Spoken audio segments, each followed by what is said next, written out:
right? What is the requirement? If you're talking about the response y versus t, right?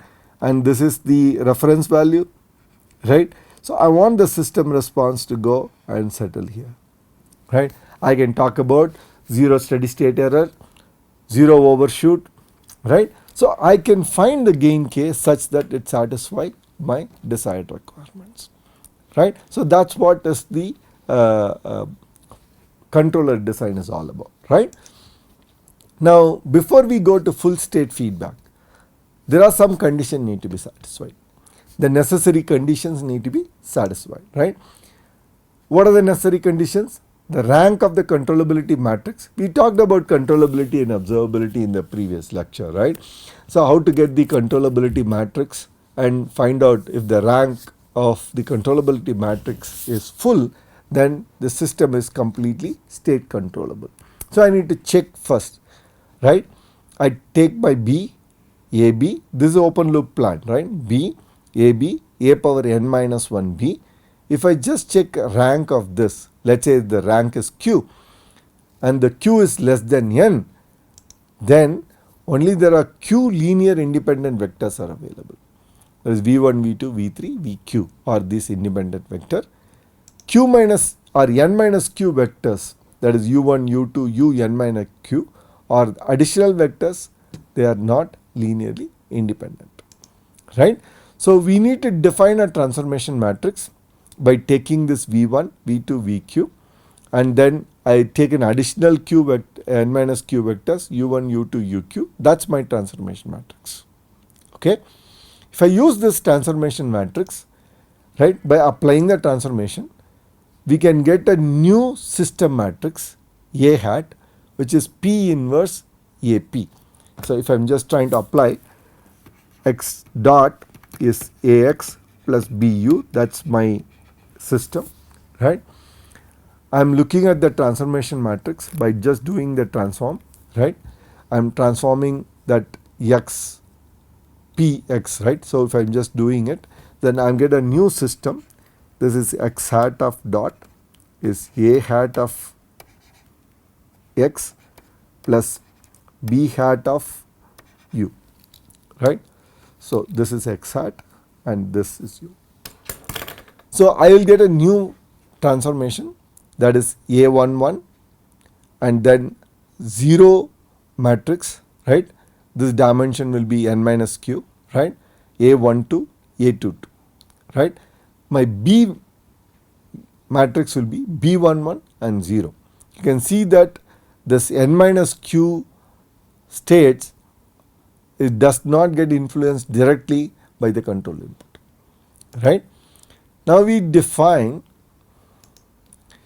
new gain k, which is k times p. My p is the transformation matrix. I am trying to apply this transformation here. So k hat is k times p. So I am going to get k1 and k2, right? K1 are the gains corresponds to state vectors, that q state vectors, and k2 are the gains corresponds to that n minus q state vectors. Okay, this is for the q state vectors, this is for the n minus q, right? The total dimension, if you look at, this is n cross 1, right? That's a gain we are talking of, right? So now if I am just going to apply SI, what is that I want? I want to get the characteristic equation, correct? I want to find out the characteristic equation of the system what we are considering, which is x dot is equal to AX plus BU, right? And U is equal to minus KX, right? So if I am looking at SI minus A plus BK, that's my, because if I substitute this, my system will be x dot is equal to A minus BKX, right? I am trying to get the characteristic equation, which is SI minus A plus BK, right? I am trying to apply the other system where I have a transformation matrix which will have P inverse A P comes into picture, right? if I just try to use this, right? If I just bring in P inverse Si into P, right? If I take a P inverse Si into P, S is the Laplace operator, I is the identity vector, P inverse P will become identity, then that will become Si, right? So I can write this Si. Then if I bring in P inverse A times P plus P inverse BKP is what we get, right? A hat is nothing but P inverse AP, B hat is P inverse BP, right? K hat is P inverse KP, right? BK, if you try this, B hat and K hat if you look at, which is nothing but B inverse P, P inverse KP. This P and P inverse will become identity matrix, right? So resultant will be P inverse BKP, right? If I just substitute that, what I get, this is nothing but Si minus A hat plus B hat and K hat. So the characteristic equation will remain same. This is a transformation invariant, right? What is my A hat?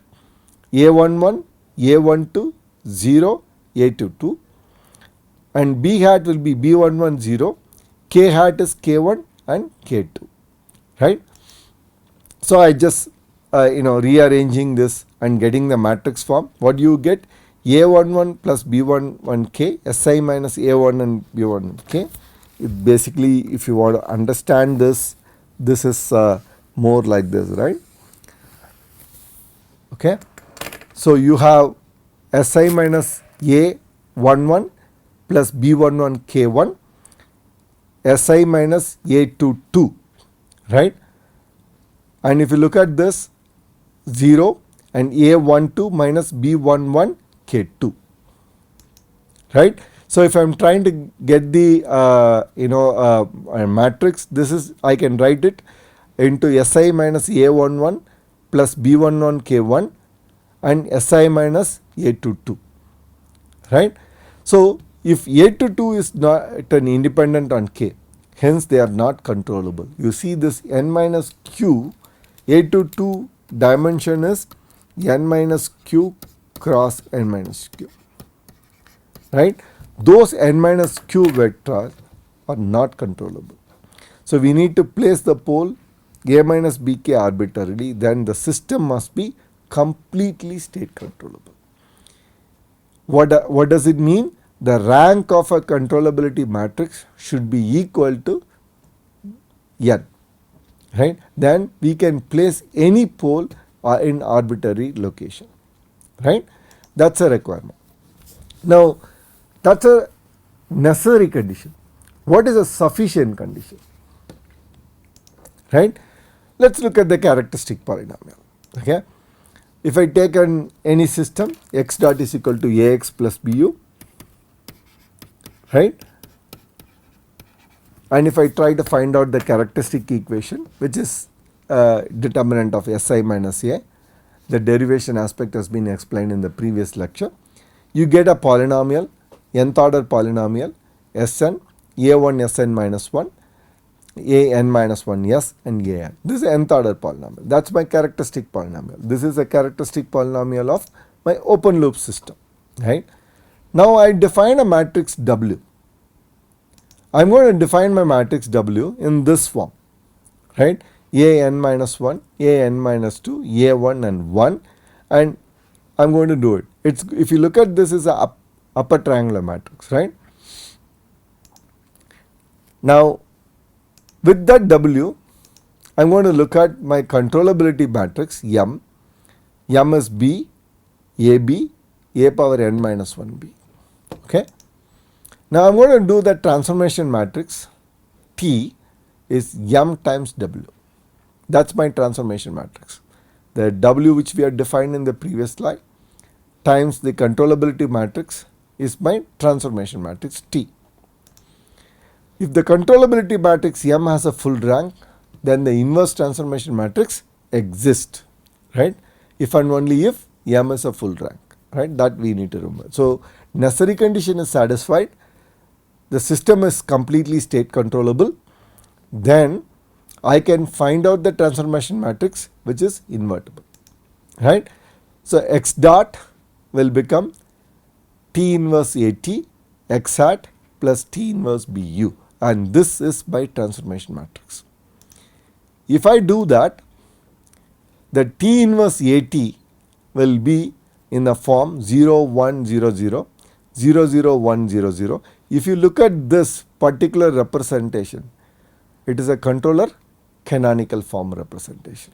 So, I transform a system in a generic to a state space representation where the A matrix is controller canonical form, right, and B will be 0 0 0 1, right. So, this is my controller canonical form. That is how I get the transformation matrix, and I can convert this into controller canonical form. Now, once I get the controller canonical form, the next step is to decide the controller, right. First, I need to choose the desired pole location. How do I choose the desired pole location? I want n poles to be chosen, right. Let us say I have the pole locations, right.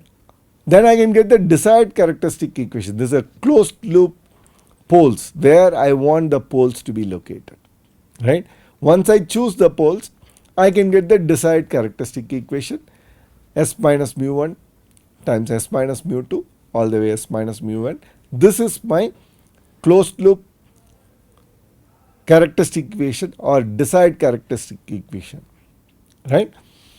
Now, what is that I want? I want a control input u, which is nothing but k t x hat, right. So, if I substitute this in my system equation, kt, k times t I am representing as a delta n minus 1 and delta 1, right.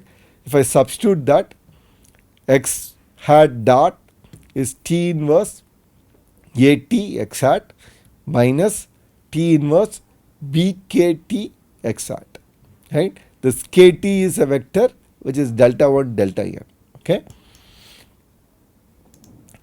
So, if I am taking the characteristic equation of the closed loop pole, right, Si, we know T inverse At is of this form, right, T inverse Bkt, right, T inverse B is a vector 0 0 1, right, the Kt is the delta 1 delta n minus 1 delta n, right. If I simplify this, the matrix will look like S, right, and minus 1 on the next element. The bottom row, if you look at an plus delta n, an minus 1 plus delta n minus 1, right, plus S plus a1 delta 1, right. So, now if I write the characteristic equation of this system, it is a very special matrix, right, it is a controller canonical form. By looking at the last row, I can write the characteristic equation straight away. I do not have to solve the matrix determinant, right. Sn a1 plus delta 1 n minus 1 an plus delta n and an plus delta n.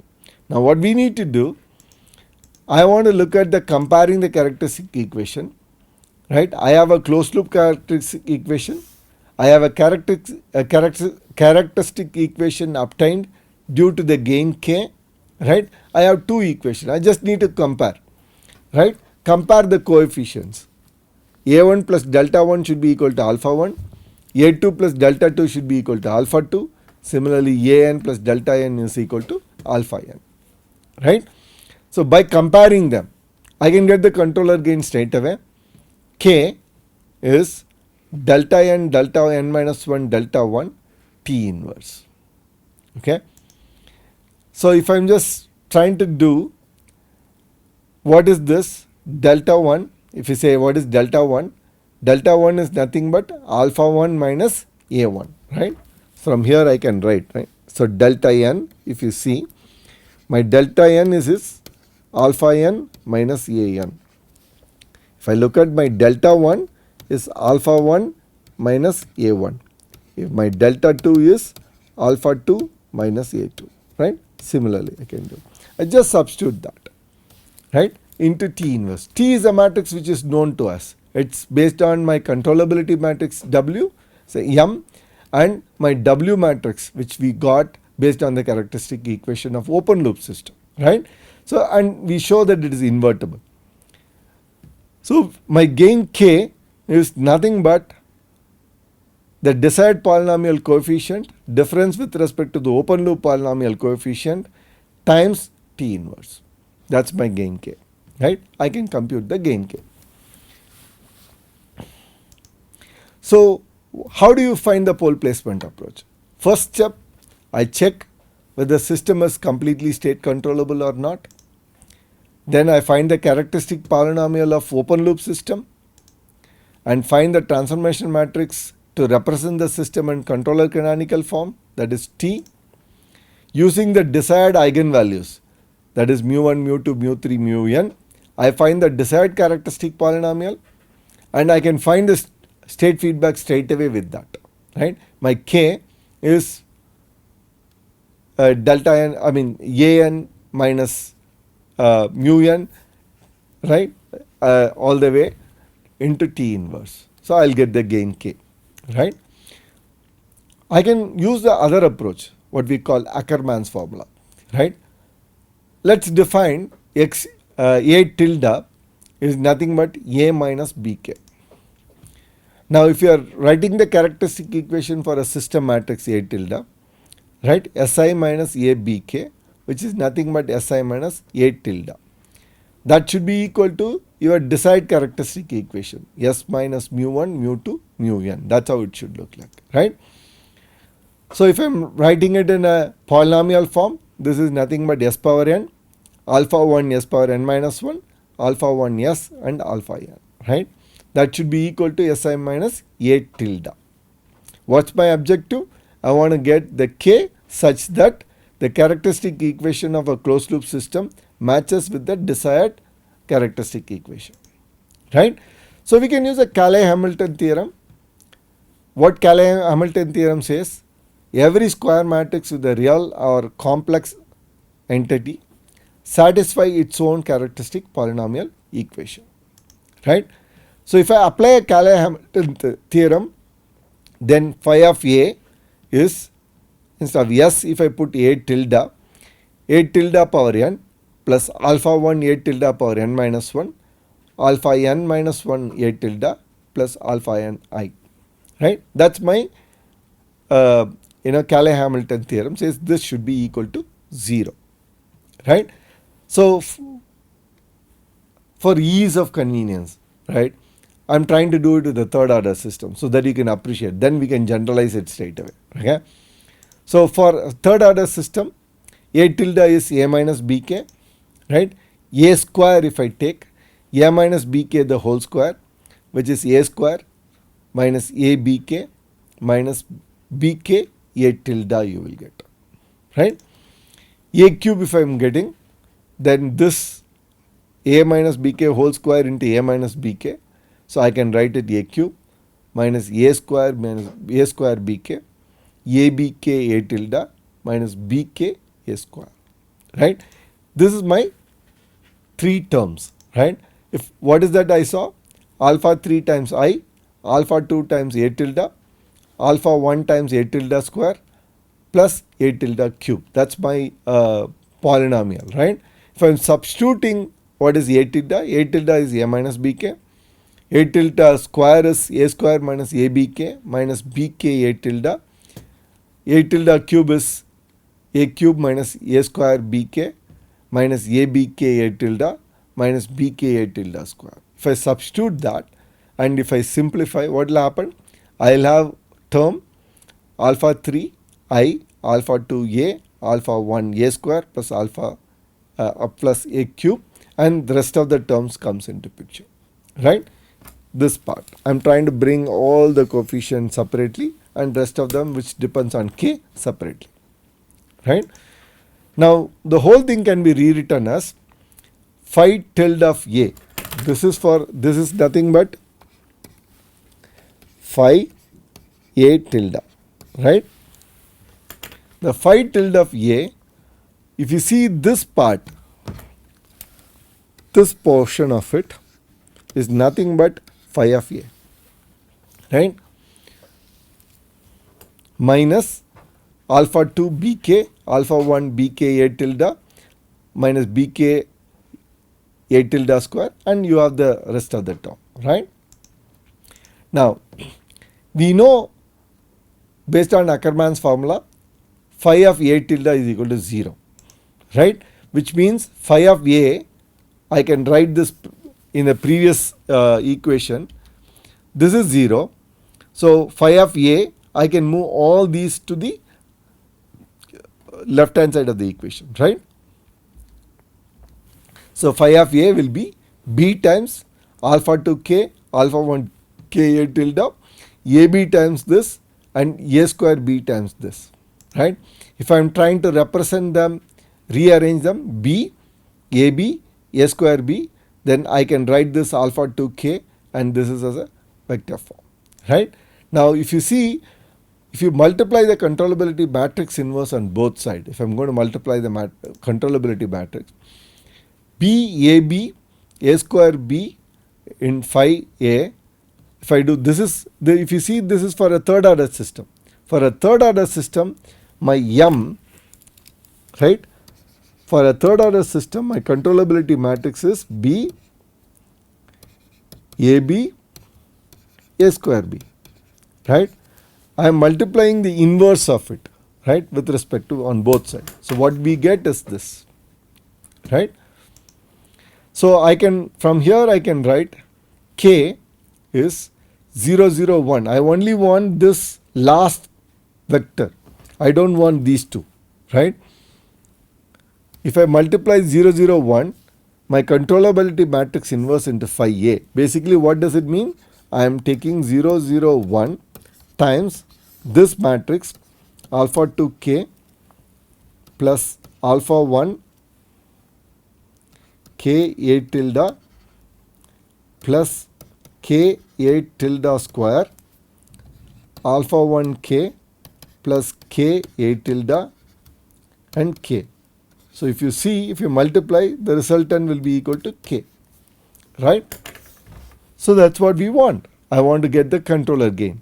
Controller gain k is nothing but the controllability matrix inverse times phi of A.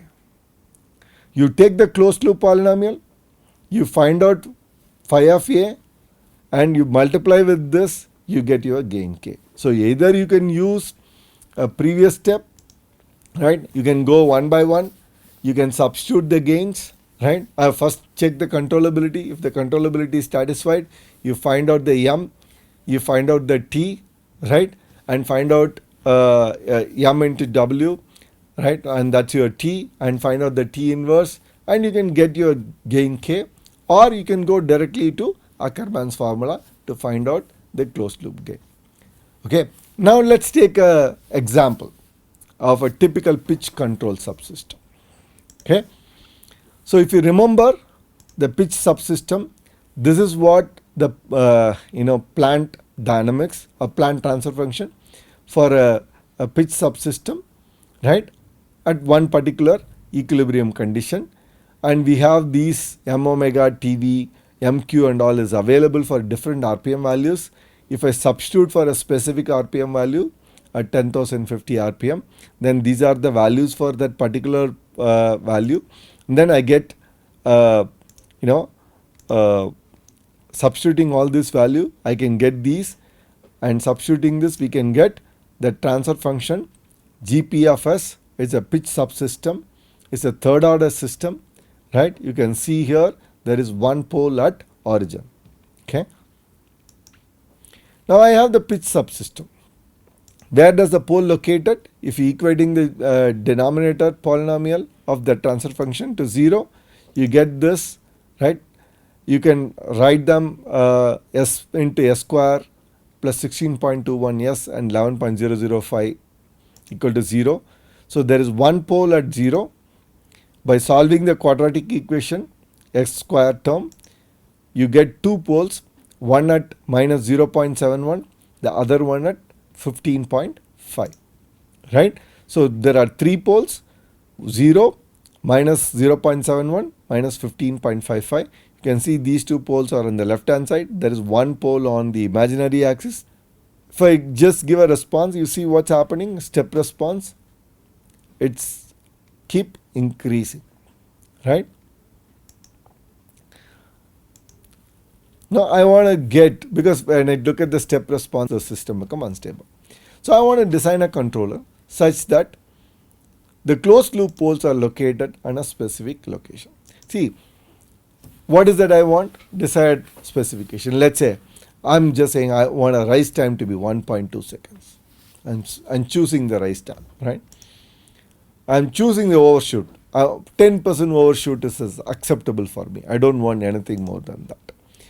With these values, right, fast, well damped system, right, so I can get my desired damping, and substituting the rise time overshoot, I can find out the desired damping is somewhere around 0.6, and I can get my desired natural frequency based on the rise time term. I can get this, and my omega n is somewhere 1.5. With that, I can decide where my dominant poles are going to be. My dominant poles are minus zeta omega n plus or minus j omega n square root of 1 minus zeta square. Right? Substituting that, this is my desired pole locations. Where is the third pole to be located? Right? To avoid an interference with respect to the dominant pole, we generally put the third pole at 5 times more negative to it, so that it doesn't influence the transient response, right? See, we are looking for transient characteristics, so the transient characteristics should match. So I have a dominant pole. I decided where the dominant pole to be. The third pole I want to locate and 5 times from this, so that it doesn't influence the transient response characteristics of it, right? So I'm just taking 5 times the real part of S1, right, which is this. So I'm going to put it somewhere around 4.43. So I got all the 3 poles selected, right? So what is that? If you look at the controller canonical form, right, I'm going to write it, transfer function g of s in this standard form. If I have to represent them in a controller canonical form, x1, xn will be like this. You will have minus a0, a1, a2, minus an minus 1, the state x, and your b vector will be like this into u, right? So your y will be this, right? So if I'm going to represent for my transfer function, what is open loop transfer function in a controller canonical form? X dot is equal to ax plus bu and y cx plus du, where a will be 0, 0, 0, 1, 0, 11, minus 11.005, 0, 1 minus 16.21, and B matrix will be 0, 0, 1. Your C matrix is minus 1.989, 0, 0. There is no D because it's independent of that, right? What is my desired pole locations? We discussed that based on the rise time, based on the overshoot, we have picked up the dominant, and based on the real part of the dominant pole, we picked up 5 times away from it so that it doesn't influence the transient. We have the desired poles. By substituting these desired poles, we can get the characteristic equation, right? If I get the characteristic equation, it will be like this: s cube plus 6.203 s square and this, right? Now I want to design a controller gain, full state feedback gain k, right? So I want to find out u is equal to minus kx. That's my control feedback. So my closed loop poles will be located as a minus bk. So what is that gain k that I'm interested in? So I go ahead with Ackermann's formula. What is that Ackermann's formula? 0, 0, 1, my controllability matrix inverse times phi of a, right? So controllability matrix is your b, ab, a square b, right? So if I substitute this, my controllability matrix will be like this, right? So the eigenvalues are there. So the product is not equal to 0. So system is full state controllable, right? Now I'm trying to find the inverse of it. My inverse is this matrix ka inverse. I use a MATLAB, I can get the inverse, and this is what I will get: 11.005, 16.211, and this, right? That's my inverse. Now I can get my phi of a. This is my desired characteristic equation. Substituting the a, I can get my phi of A, and my phi of A is like this, right? When you have this, you need to substitute all these in Ackermann's formula to get your gain K. So you see your gain 9.9674 minus 0.9066 and 10.007. Okay. Now if I use this, I have a new system, and that's what it is. And this is a new system. Characteristic equation will be like, the state controller form representation will be like this, and which satisfy our requirement. If I give a step response of this closed loop system, you see earlier system, open loop system is unstable, but whereas the closed loop system nicely settles down at the value, right? Now I can design a full state feedback here, but there are challenges. Just want you to understand the gains, right? If there is a small noise, what will happen to this gain? How does it influence? We can study all of this for a linear system, right? When you implement this full state feedback instead of PID, you can just do the full state feedback and see how system responses are, right? For a rate control system, you can do a full state feedback and do that, right? And you see how the responses are, how the systems are going. You can understand that. Now you can decide, I don't want 10% overshoot. I want only 5% overshoot. You can modify and get the new gains and implement the gains, right? And check the response characteristics on the closed loop system. Okay. So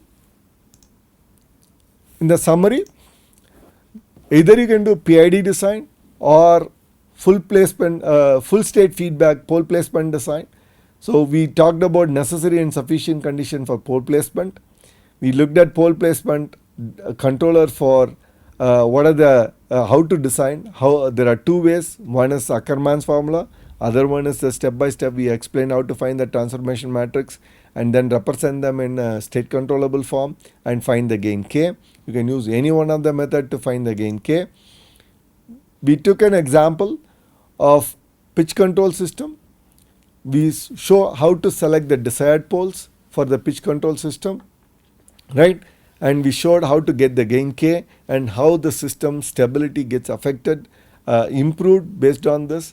And you can modify your desired location, you can find the new gains, and then you can implement the same in the Simulings and verify how linear system, when we implement for nonlinear, is there is any changes that is there. Then based on that, you can come back and tweak the desired location, redo the whole thing. Okay. For more information about pole placement, you can look at model control system. Ogata is a very standard book. It talks about modern control. You get more details. A lot of worked out examples are there. Okay. These three are the very nice book, chapter 10 and 12. You can just read through. You have a lot of examples, not exactly for multi-rotor system, for different systems.